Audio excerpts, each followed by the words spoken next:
Hi hello കൂട്ടുകാരെ, എല്ലാ കൂട്ടുകാർക്കും പത്രമാറ്റിൻ്റെ നാളത്തെ പ്രൊമോ റിവ്യൂയിലേക്ക് സ്വാഗതം. അനാമിക അനി വിഷയം എങ്ങനെയെങ്കിലും സോൾവ് ആക്കാനാണ് ആദർശ് ശ്രമിക്കുന്നത്.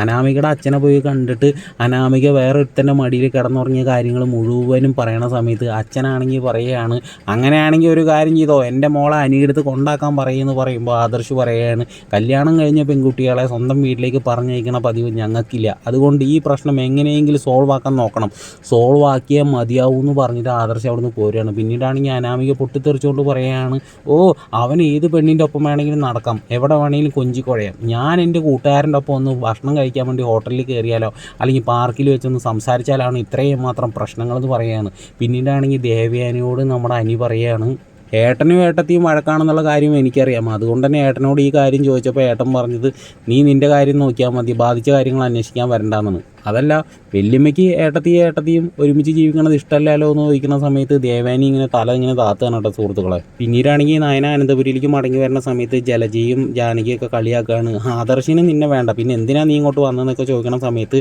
നയന പറയണേ, എൻ്റെ ഭർത്താവിന് എന്നെ വേണം, എൻ്റെ ഭർത്താവിന് എന്നെ ഇഷ്ടമാണെന്ന് അറിയാം, അതുകൊണ്ട് എൻ്റെ ഭർത്താവ് എൻ്റെ കൂടെ ഉള്ളിടത്തോളം കാലം ഞാൻ ഈ വീട്ടിൽ തുടരുമെന്ന് തുറന്നങ്ങോട്ട് പറയാൻ കേട്ടോ. അത് കേൾക്കുമ്പോൾ ജലജയ്ക്കും ജാനകിക്കൊന്നും പറ്റണില്ല.